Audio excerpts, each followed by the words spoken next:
My thieving sister-in-law stole my family heirloom earrings, then assaulted me, so I had her arrested and press charges. My entire family sided with her, and my brother started fabricating evidence to try prove that she was innocent. My brother and sister-in-law had come over to visit my parents, and during dinner, I confronted my S about how she stole from me. I asked her where my great-grandmother's earrings were and took out the security camera that I kept. In my room, I played the footage, which showed her sneaking into my room and going through my drawers, then taking them.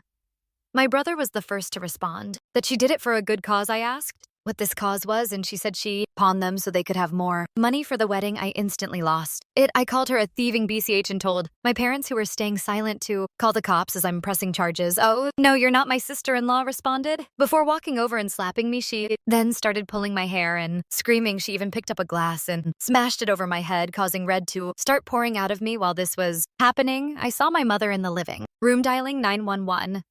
The police arrived quickly, and when they saw my wounds, they asked what was going on. I started explaining to the police what had happened, but my sister-in-law was saying everything she could to stop them from doing so. This got the cops suspicious, and they asked to see the footage. When they saw it, they didn't need much more. Convincing Emily was arrested right then and there in front of the entire family. I was sort of satisfied. You see, Emily was the kind of person who would do anything to be the center of attention, especially when it came to celebrations. She had this obsession with always wanting everything to be bigger, better, and more extravagant than anyone else's. In her mind, she was like some kind of modern-day Daisy Buchanan from The Great Gatsby, floating around in luxury and hosting these jaw-dropping events where she was the star. But Emily didn't have the money to support her fantasies. She and my brother David were constantly living beyond their means. When she was planning the reception, she talked about it as if it were the biggest event of the year. She was determined to have the most stunning venue, the most expensive flowers, and the best catering, no matter the cost. She was known to max out credit cards, take out loans, and do anything to satisfy that desire for validation. And even though David knew they were drowning in debt, he still enabled her fantasies. David had always been the type to make poor choices when it came to women. His relationships were consistently with girls who cared more about material possessions over meaningful connections, and he had a habit of chasing after women who seemed perfect on the surface but were hollow underneath. Emily was no different. She had charm, but her fixation on luxury and status was obvious. Even before they got married, David saw it too, but he chose to ignore it. He had convinced himself that Emily's need for material things wasn't as bad as it seemed. David never believed he could do better than her. Emily's constant obsession with her appearance was everything David had fallen for. Before yet, he still went through with the proposal. I assumed he thought that maybe this time would be different. David's fear of being alone or not finding someone better pushed him to overlook the flaws that everyone else could see. So when Emily sold the earrings and got arrested after our fight,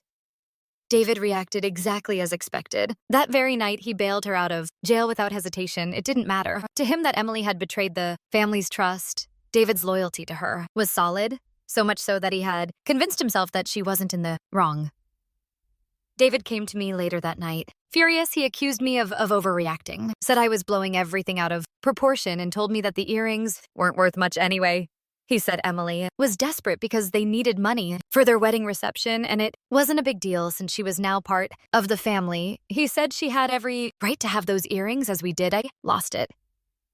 I told him that the earrings weren't about the money, they were about family. I was heartbroken that my own brother couldn't see why this hurt me so much. On top of that, she assaulted me, and she's lucky I'm only pressing charges for the theft and not for that too. Instead of understanding, however, he started spinning the situ situation in his favor, telling the family I was being dramatic, that I'd always been jealous of Emily, and that I was just trying to start drama. He even had the nerve to tell some of our extended family that I had given Emily the earrings as a wedding gift. My parents, who had been so supportive at the beginning, started to question everything. David has always been the golden child since he was the youngest sibling, so it wasn't hard for him to twist their perception of me. He played the loyal husband card, saying he was just standing up for his wife. A few days later, my phone rang and I saw it was my mom. I almost didn't pick up. Knew EX what was coming, but I did.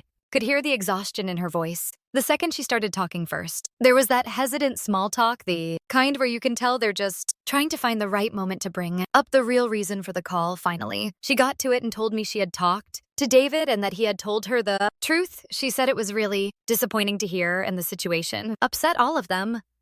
I didn't say anything, I just let her talk. I knew David had gotten to her. I could already tell from the tone of her voice that she believed him, or at least enough of his side to think I had some responsibility in all of this. She kept going, saying how the whole situation had gotten out of hand. And then she told me that I should apologize to Emily. She said if we talked things through, it could help heal the family. I couldn't believe what I was hearing. Apologize to Emily for getting slapped and having a glass broken over me after I confronted her for stealing from me for her selling our family heirloom. My chest tightened as I realized what this was really about. My mom wasn't thinking about me. She was thinking about how all of this looked. She was more worried about smoothing things over than about what actually happened. I hung up the phone soon enough. Half the family was taking his side, while the other half stood by me. I couldn't believe it. My own family was turning against me, all because of my brother's lies. I was heartbroken, so I decided to press charges against Emily. I wasn't going to let her walk away scot-free if my brother wanted to protect his wife at all costs. Fine, but wasn't about to let them gaslight me into thinking I was wrong. It was theft. Plain and simple. David wasted no time in twisting the situation to protect Emily. The moment I pressed charges, he began telling anyone who would listen that I was only after the money and that I had blown the whole thing out of proportion because I was jealous of Emily. According to him, I'd always been jealous of her, of their relationship, and that's why I was making a big deal out of a pair of earrings I heard through the family grapevine that he'd been calling up relatives and told them that I got Emily put in jail because I couldn't fathom my younger brother marrying someone as good as Emily since I hadn't met my person. Yet he painted me as some kind of greedy, vengeful sister who couldn't stand to see him happy. It didn't take long for people to start believing his lies. Suddenly, family members who had been supportive started questioning me, asking if maybe I was being too harsh and if pressing charges was really necessary. I knew I couldn't face this legal battle alone. So I hired a lawyer. I thought the evidence would be straightforward, especially with the security footage and the undeniable fact that the earrings had been sold, but I underestimated just how far David would go to protect his wife as soon as the legal process began. David started working to sabotage me. My lawyer informed me that David had gone a step further. He was bribing people, trying to get them to testify against me. He paid off a couple of distant family members to say that they had heard me say I didn't care about the earrings and that I had casually handed them over to Emily as a gift for her wedding. It was a complete lie, but the sheer audacity of it left me reeling. He did everything in his power to discredit me. The people he bribed were willing to go on record and speak false testimonies that threatened to weaken my entire case. It didn't take long for my lawyer to pick up on the fact that something wasn't right. The worst came when David submitted supposed evidence to the court and fabricated text messages between me and Emily. My lawyer showed me the screenshots and I felt my stomach drop. They looked like something I might have actually sent in the messages. It seemed like I was telling Emily she could borrow the earrings whenever she wanted one of the texts, even went as far as to say you can keep them if you like. I had no idea how David had managed to create something like this, but it was clear he was going to stop at nothing to protect Emily, but it didn't stop there.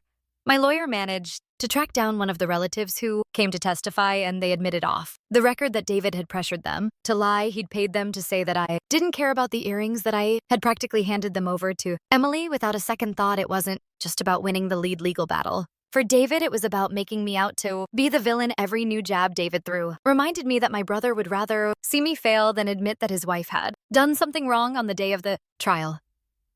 The air felt thick. I entered the courtroom knowing this was the moment when everything would come to light. My lawyer presented our case. He showed the security footage of Emily sneaking into the room, the documents proving the sale of the earrings and all the evidence of her theft. But then as the witnesses were called to the stand, David's plan began. To unravel, the first witness was a distant cousin. Under the pressure of cross-examination, the cousin's shaky confidence gave way, and he admitted that David had paid him to tell the false story. The courtroom shifted and tension built up as our cousin's confession exposed. David's next came a family friend who also confessed to being bribed by David. Each testimony chipped away at the narrative David had tried to create. These were people he had trusted to lie for him, but under oath, they couldn't keep up the facade. The real blow came when my lawyer presented the fabricated evidence text messages David had created to make it look like I had given Emily the earrings. Expert testimony confirmed they had been digitally altered, solidifying that David had tried to deceive the court. The judge was appalled by the extent of David's lies and ordered his arrest for fabricating evidence and bribing witnesses. David was led out of the courtroom in handcuffs. handcuffs. His desperate